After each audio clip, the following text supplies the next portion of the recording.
don't speak to a white person unless you're spoken to. Understood? You're going to encounter a lot of white people treating you funny here, but if you just stick to doing your job, you'll be just fine. Go on now, boy. I'm Vivian, by the way. Vivian Thomas. I've been working here at the Vanderbilt University lab for a few weeks now. I'm the laboratory assistant for Dr. Alfred Blaylock, but to be honest, that's just a bunch of fancy words to say janitor.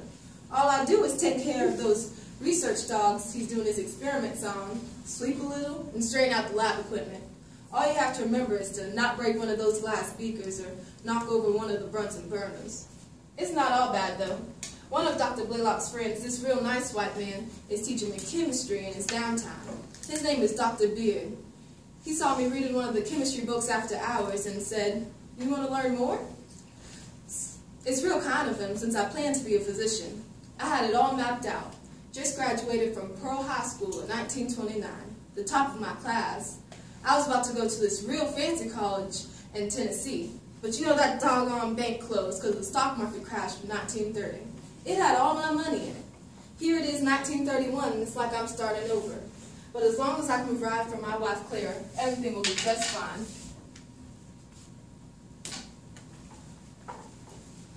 A few months after working for Dr. Blaylock, I had learned chemistry and biology from Dr. Beard, and I was reading books on statistics and anatomy and physiology in my downtime. Any book I could get my hands on in that lab, I would read. So I started to notice and understand the things Dr. Blaylock was working on. One day I asked him a few questions, and he was just so surprised by the knowledge I had on the subject that he began to teach me some more about the surgical techniques he learned over the years, and also what he was working on, which was the cause of shock. During the day, we started to explore the topic of basic surgical techniques, like inserting sutures with a needle driver or closing an open wound in a dog. I was also learning from hours and hours of researching on the dogs, on the syndromes that take place, the vessels, the organs, the arteries, how they interact with each other. This was medical school for me. We started to exchange different ideas on how the shock was caused, and in a matter of months we had the answers. A few years later, Dr. Blaylock got offered a job in Maryland at Johns Hopkins University to become the chief of surgery. He insisted I went with him to Maryland, so of course I went. When we got here, Dr. Helen Tossig asked Dr. Blaylock to look into something called the blue baby syndrome.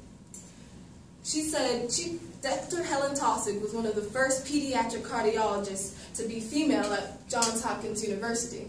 She said she started to notice more and more of the blue baby syndrome in the pediatric center. The babies would have a light tint of blue to their skin. They couldn't breathe as well as they were supposed to, and they weren't growing as fast as expected. She already knew the cause. There wasn't enough blood flow to the pulmonary artery. She also knew somewhat of a cure. She wanted to make something like a pathway between the heart and the lungs to help aid the pulmonary artery do its job.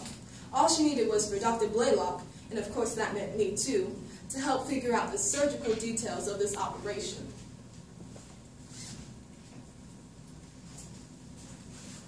Figuring out the cure for the blue baby syndrome wasn't as easy as it sounded. First of all, we had to replicate the syndrome into one of the research dogs. This was very difficult. I was busy with my chief of surgery duties, so Vivian pretty much took on all the work with the research dogs. He must have done that surgery 50 times over, but we still weren't getting anywhere. So one day I asked him to put a shunt on the pulmonary artery instead of the clamp he was using to replicate the tetraomphalate. So the next day he used the shunt, and of course my idea worked.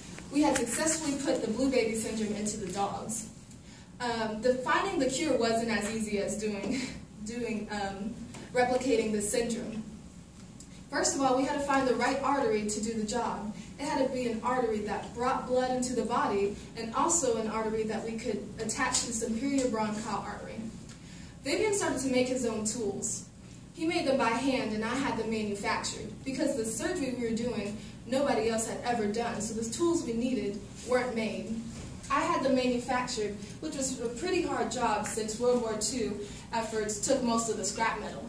But we had it done, and in a matter of maybe a year, we had the cure for the blue baby syndrome. Now I am responsible for performing this procedure on baby Eileen Saxon, one of our blue babies at Johns Hopkins. To be honest, I've only performed this surgery maybe once, but I'm pretty sure with my surgical abilities that I will be able to complete this surgery without a problem.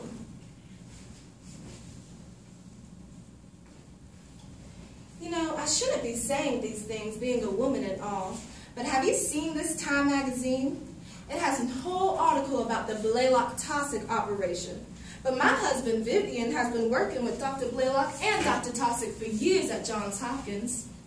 Day in and day out, Vivian was working on putting that blue baby syndrome into the research dogs. But his name is not once mentioned in this Time magazine.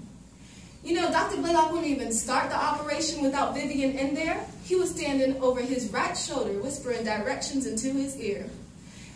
This Blaylock-Taussig operation wouldn't have happened without Vivian, but where's his name in this Time magazine, or the American Weekly newspaper, or even Johns Hopkins Medicine magazine? You see, Dr. Blaylock and Dr. Taussig aren't bad people. They're actually friends with Vivian. They respect him. But this town, this whole country ain't ready for a smart black man to do something as remarkable as this. We're just now integrating the schools because of that good man Earl Warren in the Board of Education trial. But Johns Hopkins is still separate. They work on the same dogs, but Dr. Blaylock and Vivian have to go to separate bathrooms. You know, Dr. Blaylock and Dr. Taussig have these fancy dinner parties with all their high and mighty friends, while my Vivian has to work as a busboy just to earn a little cash. The hospital isn't paying him right. The hospital isn't paying him right. He has to pick up odd jobs just to pay the bills, just to keep these lights on. The recent party they had was a gala celebrating Alfred Blaylock's achievements. 500 people invited, but my husband Vivian was not on the guest list, because the prestigious hall where they were having the banquet wouldn't allow black people through the front door. So Johns Hopkins doctors set it up so he could watch it from the back. See, the people at Johns Hopkins respect him. He is a teacher and a respected mentor. But as soon as he walks out of those Johns Hopkins doors, he's just another black man who can't enter through the front door. There's just no escaping it. I would just like to thank Johns Hopkins for this honorary doctorate. 29 years ago, when I started working at Johns Hopkins, never would I thought that I would have my own portrait hung in the prestigious halls, next to all of these respected doctors, next to my good friend, Alfred Blaylock. And even though he went on to a better place in 1968, I know he would have been just as happy as I am in this moment for this honorary doctorate and for my own portrait. Thank you, Johns Hopkins. Thank you, Helen Taussig. And of course, thank you to my wife, Claire, and my 2 kids. See you.